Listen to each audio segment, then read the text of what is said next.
Senior హీరోలలో ప్రస్తుతం వెంకీమామ చేస్తున్న రచ్చ అంతా ఇంత కాదు. లేటెస్ట్ గా వచ్చిన సంక్రాంతికి వస్తున్నాం సినిమాతో బాక్సాఫీస్ దగ్గర దుమ్ము లేపేస్తున్నాడు వెంకటేష్.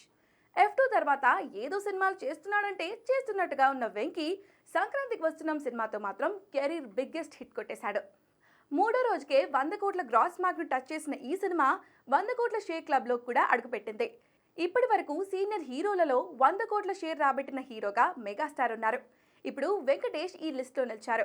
ఇక 200 కోట్ల క్లబ్లోకి దూసుకుపోతున్న సంక్రాంతికి వస్తున్నాం లాంగ్ రన్ లో 300 కోట్ల రూపాయలు కొల్లగొట్టే ఛాన్స్ ఉంది. ఇప్పటి వరకు సీనియర్ హీరోలలో 200 కోట్ల రూపాయలు వసూలు సాధించిన హీరోగా చిరంజీవి మాత్రమే ఉండగా ఇప్పుడు ఆ జాబితాలో వెంకటేష్ కూడా చేరారు.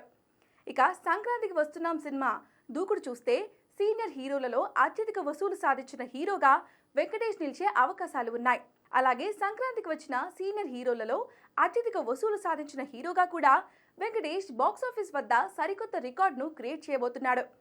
అంతేకాదు అత్యధిక లాభాలు ఇచ్చిన హీరోగా వెంకీ నిలిచేలా ఉన్నాడు. ఈ ఒక్క సినిమాతో 100 కోట్ల షేర్, 200 కోట్ల గ్రాస్ మార్క్ను ఒకేసారి అందుకున్నాడు వెంకీ. అనిల్ రావుపూడి దర్శకత్వంలో తెరకెక్కిన ఈ సినిమాను దిల్ రాజు నిర్మించగా బీమ్స్ మ్యూజిక్ హైలైట్గా నిలిచింది.